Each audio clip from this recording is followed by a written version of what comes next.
This is The Chair Shot with Danny G and Mr. Old School. This is the gold standard Shelton Benjamin, and you're checking out The Chair Shot with Danny G and Mr. Old School. Hello, and welcome to the first episode of The Chair Shot. My name is Danny G. With me, I have Mr. Old School in the building. Hey, well, hello, everybody. Sorry.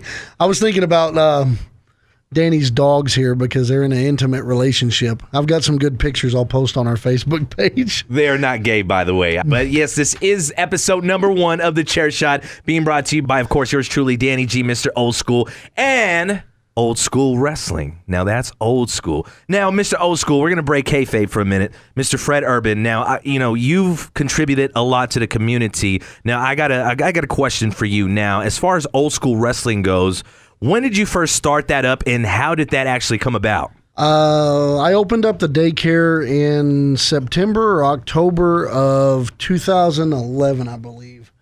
We had tried different fundraisers for my daughter through school. She was in 4 different sports at a middle school here, and she had gotten injured, and we had tried everything from selling T-shirts to candles to candy bars, and nothing was making the money that the girls athletic commission or girls athletic program needed, and they didn't have proper weight equipment or equipment to rehab injuries or anything. And one night my daughter was hurt and crying and asked if we could put on a wrestling show and contact some people I knew and see if we could raise some money for the cause. And 546 people later, we drew $6,500 in one event for the school, and they bought part of a weight room and part of a Pilates room to contribute to the girls' athletic program at a particular middle school here in the Permian Basin.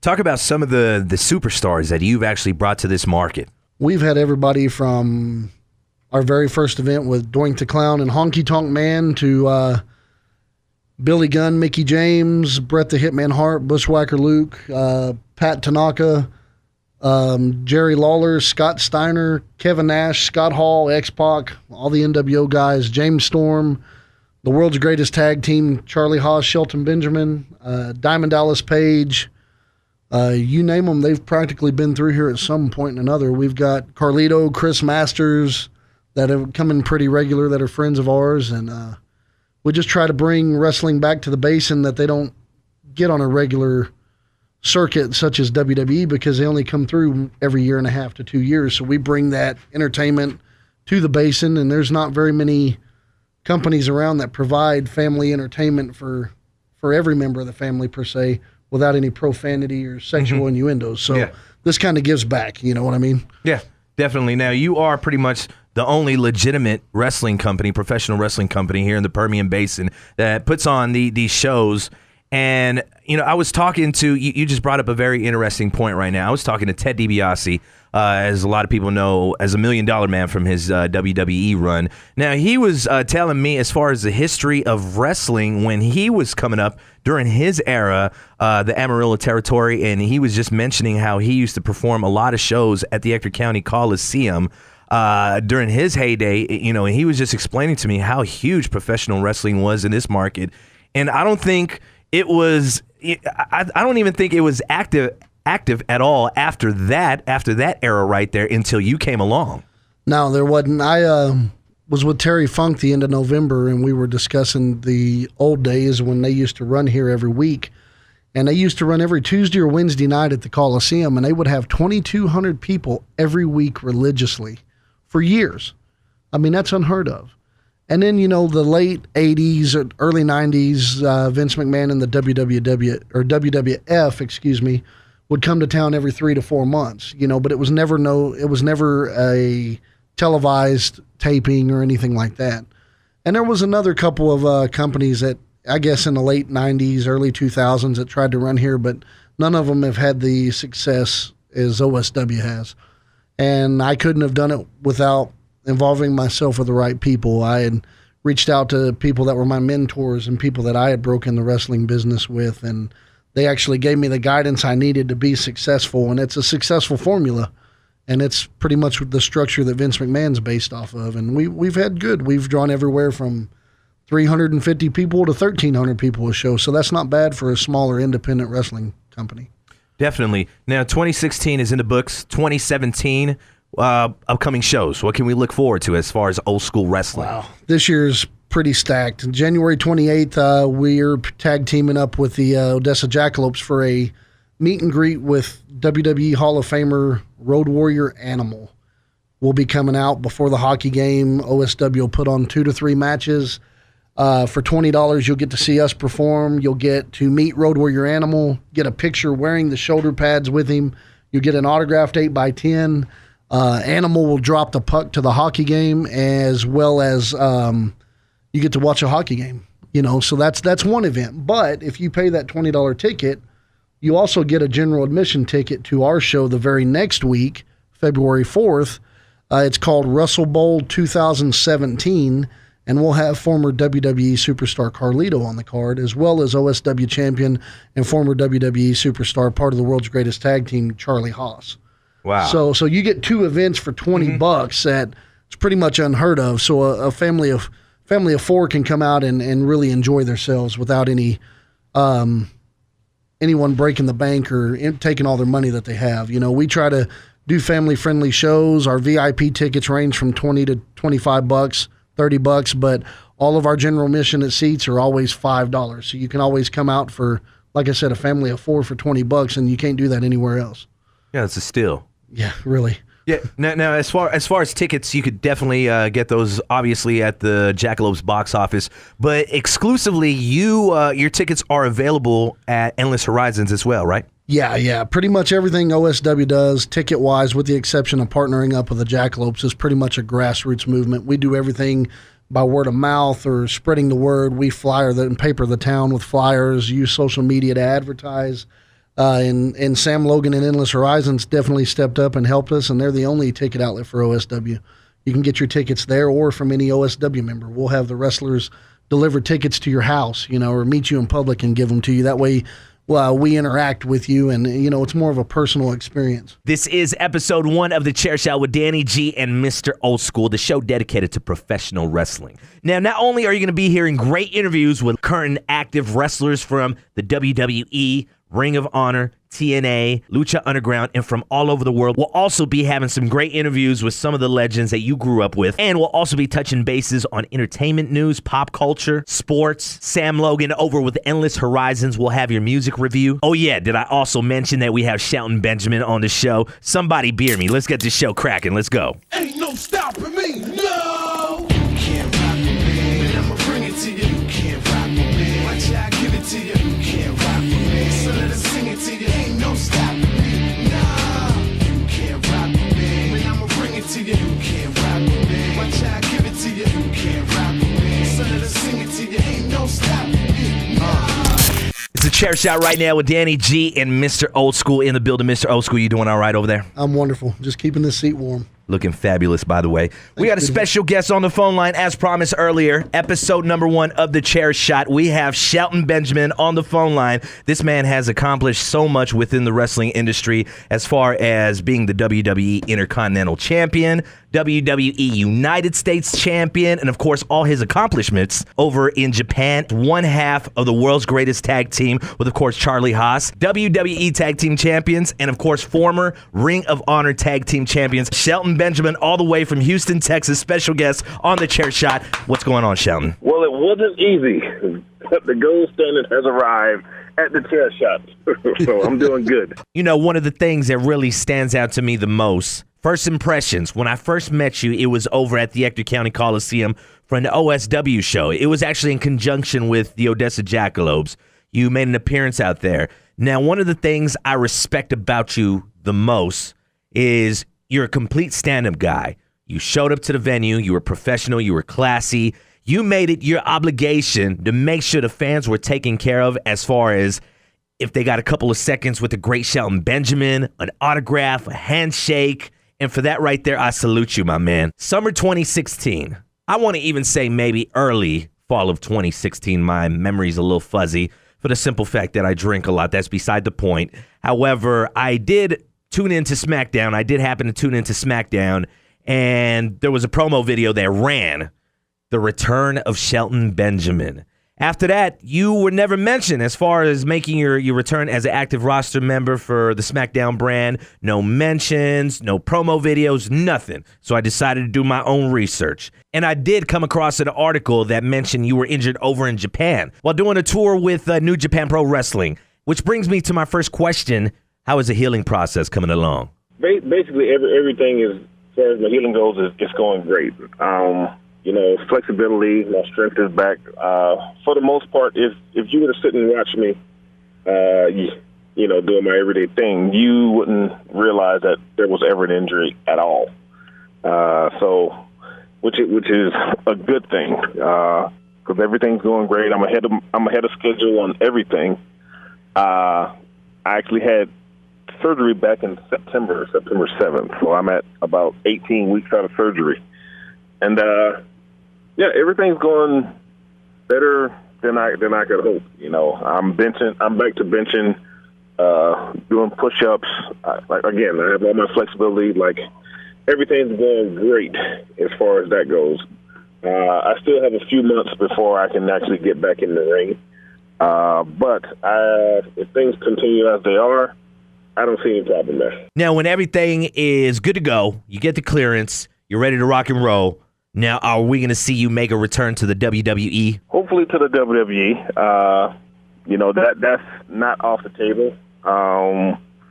But it's with them. It's kind of like, who knows what they're going to do. My plan is to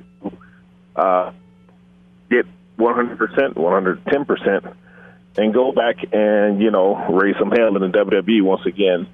As far as time frame goes, again, I should be ready in about 3 to 4 months. Now, does that mean they'll be ready? I don't know. So we got to, keep our fingers crossed there and hope everything goes well. If not, then, hey, I will continue to do what I do everywhere else. I'll still go to Japan. I'll still be going to Mexico. I'll still be going to Europe, Let's not forget OSW. You'll be coming home. OSW. Yeah, so again, that's my plan. My plan is to go back to the WWE and give them a little old school. Definitely, my man. Now, with another run in the WWE, that's not completely out of the picture. If there's an offer on the table, of course, timing is everything. But if that time comes around, can we see a Shelton Benjamin versus a Brock Lesnar? That's what we want to see, man. That's what we want to see. Well, I'm not opposed to it. The plan is for me to be on the blue brand, so might have to wait a while longer for that. That would be a great run right there. Even a lead-up match to WrestleMania. That'd be classic right there. Now, going back to Brock Lesnar, how far do you and Brock Lesnar actually go back? We go back to about 1997 when I met him. I was a senior in college, and I met him at a wrestling tournament. And, right from the start, Brock has always been that guy. When you look at him, and you go, holy shit. So my coaches loved him. He ended up coming to the University of Minnesota. I stayed on as an assistant coach, and I was actually his coach / partner for about a year and a half. And we became good friends, and we just both happened to land in the WWE. We were just, how I just mentioned a minute ago, how that would be a great run, you and Brock Lesnar, even a lead-up match to WrestleMania. Now, what was your favorite pay-per-view to work? It's hard to imagine working anything greater than WrestleMania because there really isn't anything as a professional wrestler. So that's got to be my favorite pay-per-view to work, both from exposure, money, crowd. I mean, everything about Mania you got to love. But I would definitely think for me, my very first Mania was probably my favorite. It was, because for me it was a long journey just to get there. And coming from where I came from, South Carolina, it felt like a long, impossible journey. So that was probably my favorite Mania. Who was your favorite person to work with or against? Without a doubt, Christian. Really? Yes. When me and, during my early days, me and Christian were pretty much married to each other on the road for about 8 months. But with Christian, I learned so much because Christian is awesome to work with, and I had so much fun. I had, I had the most fun working with him, and I probably worked him more than anybody else. So easily Christian, my number one favorite opponent in the WWE, Christian. You guys had some incredible matches, classic matches, by the way. Now, from your time being in Japan with the New Japan Pro Wrestling organization, I hear that you've developed a liking for Japanese culture and anime. Oh yeah, I make no I make no secret about it. I'm the world's biggest kid. I love anime. I love video games. All of that pop culture stuff. Like I'm into it all. So going to Japan, it was like kid in a candy store. Yeah. Because my favorite place to hang out was Roppongi, and that's where they had everything: electronics, video games, action figures, like everything. Basically, to me, it was a giant toy store. Moving forward, you just mentioned right now how you definitely follow up with a lot of the pop culture as far as current events and what's going on. Now, I know you're a big fan of the hip-hop world, man, because I made a Mike Jones reference, and I think you were the only one that got it aside from all the people that are in the studio right now. But I gotta ask you, man, who do you think is going to win the bout between Soulja Boy and Chris Brown? Oh. Oh, my God. Wow. Well, man, I got to be honest. That's a toss-up because what do you do when you get two guys who don't know how to fighting each other? You know who's going to win? The fans, because they're going to be horrible. Yeah. What do you do? What do you do when two crackheads are fighting? Exactly. You ever watch like the UFC bouts, and sometimes they will have a main event that ends early, so they have extra time, so you get extra bouts from guys who otherwise would not have been fighting. They're just time fillers because the time isn't paid for. But those guys, while they are not as skilled as the main card guys, they give you the best fight, right?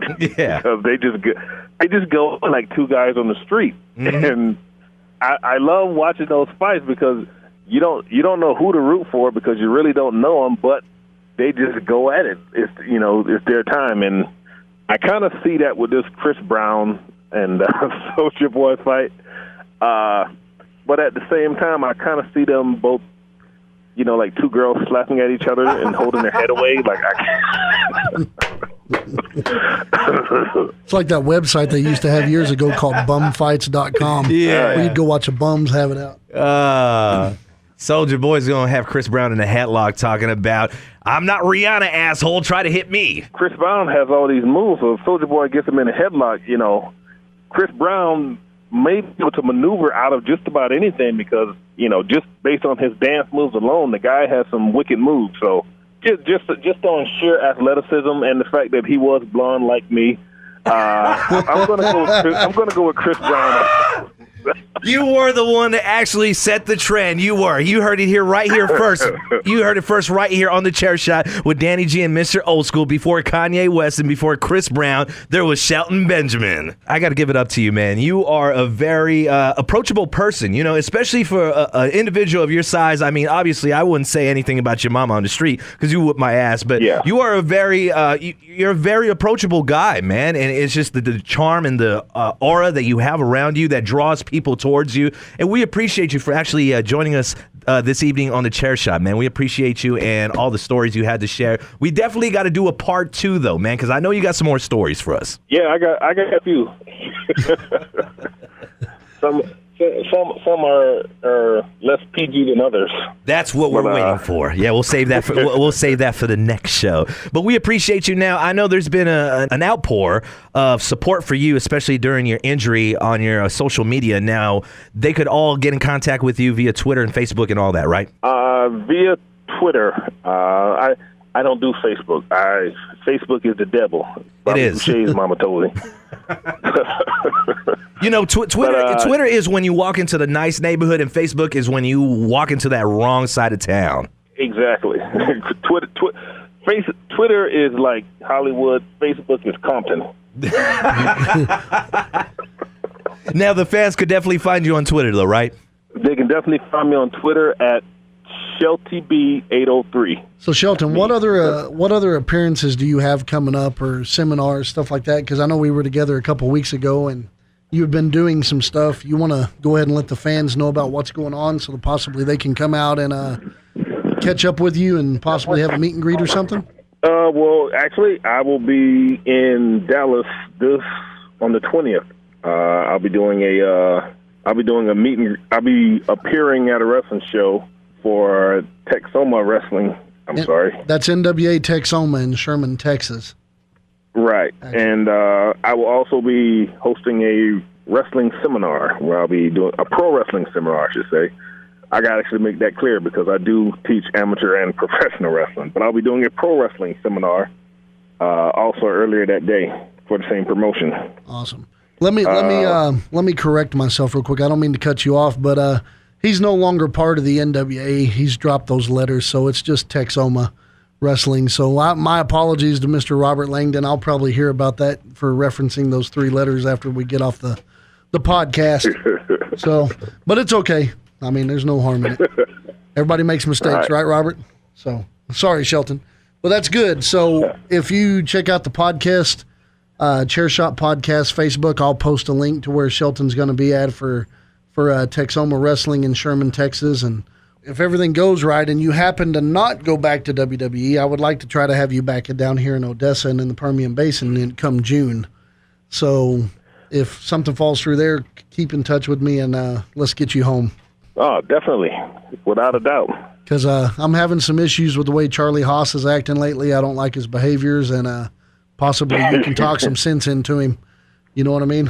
You know, I pretty much ever since me and Charlie went our separate ways, he's been pissing off people all over Texas. So he has, he's I that get genuine that request household. a lot. Yeah. He's a real household. Well, if it comes down to it, maybe I'll just have you knock some sense into him. I know that hadn't happened very much, but I'd love to have you come in and work him knock some sense into him if he doesn't straighten up. Well, I'll be happy to oblige you. Okay. Okay, man. Well, it was good to hear from you, brother. Thank you for being part of episode 1 of the Chair Shot, and I owe you deeply. You know that. And hey, just a little note. Because at the time of this taping, today is actually my 17th anniversary as a pro wrestler. Awesome. It was on this day in 2000 that I signed my first WWE contract while still in college and became a professional wrestler. So, wow, that's a historical moment. Yeah. So I've been celebrating today. So which is why I'm visiting people. Well, we're very honored to have you on the show, man. I appreciate that as a friend and a brother. You did me a favor, and I owe you one. I'm forever grateful. Well, thank you. Now that's a bromance in the making right there. It is. That laugh is infectious. I every time he laughs, I just enjoy the hell out of it.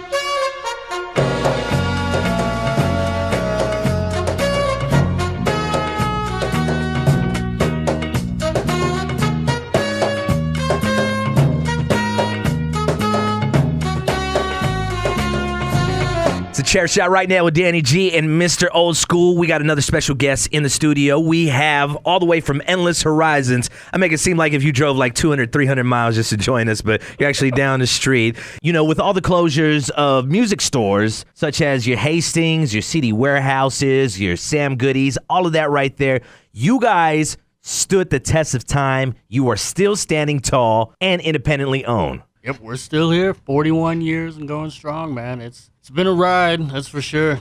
But it's good. It's good to still be the. Actually, I found out the other day we are the second longest current running record store in the state. Wow. So it's pretty cool, man. It's an honor. It's fun every day getting to sell music. So Now, what's the key, man, to the longevity and as far as the success for Endless Horizons? What has been the key throughout the years? I think with us, it comes with, just knowing the community we got here. We just, community service, the customer service, it means a lot to, the people that come through here, connecting to your customers on a personal level. I mean, I'm sure you can relate, you have your listeners call in, and I'm sure you have a lot of regulars that, you probably become friends with over the years through calling into the station and stuff. And it's like, just those customers that are dedicated to your store just as much as you are, and it's just that love that they give you. That's what keeps inspiring me to show up to work every day. And the whole demand and supply aspect as well. It is, man. It's just evolving with the times too.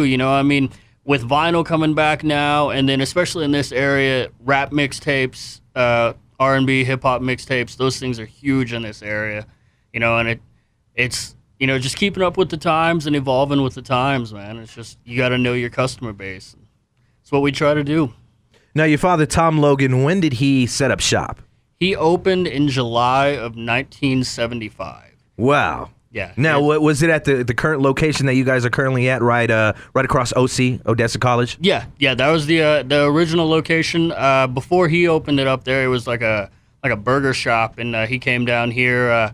He was previously living in Arlington, selling pots and pans door to door, and he moved down here because this area was booming at the time in the 70s. So he moved down here, opened up the store, and there was a Midland location for a couple years, and it did okay, but Midland's more garnered towards big business and not, stuff like record stores and stuff like that. But the Odessa location's been the one that's been there since day one, 1975. So yeah, blue collar. Yeah, definitely. Now, Sam is actually going to be one of our correspondents for the Chair Shot podcast, and he's going to actually go ahead and elaborate right now as far as some of the biggest tunes, some of the biggest albums of 2016. Of course, we're in 2017 now. Now, go ahead and how are you going to break this down for us, man?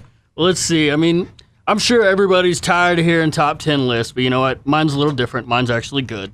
So, going to tell you guys my top 10 list of 2016, and then I'm going to let you guys know some of the albums that are going to be coming out here in the month of January.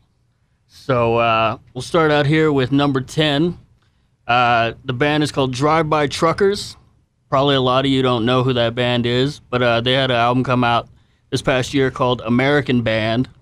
They're kind of Neil Young-esque, kind of classic rock country style. The way I like to refer to it is country music with balls. Not that stuff that you hear on the radio stations now with country. Then number 9, I got Kendrick Lamar, his Untitled Unmastered album. One of my favorite rappers going today. He's pretty much a true hip-hop artist. He's not just a rapper, he's really an artist. And he takes you on a story with each song, and not every story he tells is pretty, but it's true. Mm-hmm. So then we go to number 8. We got a band called White Lungs. That album come out called Paradise. They're a very different band. They kind of mix 80s pop with like 90s grunge and sprinkle in a little bit of like modern alternative with kind of a punk twist. And each song is very different, but it's a very dynamic album. It's really worth checking out. Then number 7, Norah Jones. Her album called Daybreaks, which I love Norah Jones. Everything she ever does. I mean, seriously, if I could have a person follow me around every day and just sing to me, it'd be Norah Jones. So, and then number 6 is Avenged Sevenfold, The Stage, which is one of my personal favorite albums of this year. They really returned to their true form with this album. And this album was pretty cool because they were going through some record label stuff with leaving Warner Brother and going to their new record label. And this album was kind of just a big screw you to Warner Brothers from Avenged Sevenfold. So much respect to them for that. And then number 5, we got the legendary Rolling Stones with their new album called Blue and Lonesome. It's just it's a super bluesy and groovy album. It's real simple, but it hits you in your soul. It's just one of those albums that it's just fun to pop in anytime. And then number 4, I got one of my favorite bands from Australia. They're called 12 Foot Ninja. Their new album is called Outlier. It's a real different sound. These guys, if you watch any of their music videos on YouTube, they don't really take themselves seriously at all. But their music, on the other hand, is very serious. It's very just... If you like Faith No More or some of the 90s stuff like that, you'd probably like these guys. And then number 3, we got Texas' own Beyonce. Her new album is called Lemonade. And you know, if you don't like Beyonce, you're probably an asshole. So I mean, seriously, think of another pop artist that ever put out a chopped and screwed R&B album. That's rare. And then number 2, David Bowie, Black Star, which that album it's really strong. It's really especially with the timing of his death, and it just really takes you on a ride of the things he went through the final months to the last year of his life. And then my number 1 album of 2016 is the almighty Metallica with their new album, Woo! Hardwired. This album, they just really took it back to their roots, man. It's a good album full of great riffs, good fast solos. I really think it's the best album they've done since the Black Album. So, that's my personal favorite, and that's my top 10 list. If you got a top 10 list out there, it probably sucks. So, like the number 1 pick, by the way. Now, as far as 2017, what should we be looking out for? What should be on the radar? Well, let's see. Coming out later this month, we got Brantley Gilbert with an album called The Devil Don't Sleep. For anybody out there that has horrible music taste. Then for anybody that has great music taste, we have an awesome band called Run the Jewels putting out their 3rd album titled Run the Jewels 3. I saw these guys in Austin last month, and they blew my mind. So I definitely encourage you to check that album out. We also got AFI coming out with a self-titled album. And then one of my favorite punk bands, Dropkick Murphys, putting out an album called 11 Short Stories of Pain and Glory. So those are the ones you should watch out for in January. Definitely looking forward to the Run the Jewels. Shout out LP, Killer Mike. Now, I'm assuming that you're heavily on the social media outlet, the Pipeline, right? I try to. We got an Endless Horizons page. It's Endless Horizons Records and Tapes. Yeah, we actually have I think 3 tapes in the store. Nobody buys them, but that's the official name. You can hit us up on there. I'm pretty much the only one that runs it, so you can message us if you want a special order or anything if you're in the area. Or you want to just swing by and pick up some vinyl or some CDs? Thank you, Sam Logan from Endless Horizons, Odessa. I especially want to thank each and every one of y'all for tuning into episode 1 of The Chair Shot. I want to thank my co-host, Mr. Old School, the entire Old School wrestling team, Shelton Benjamin. We'll see y'all episode 2.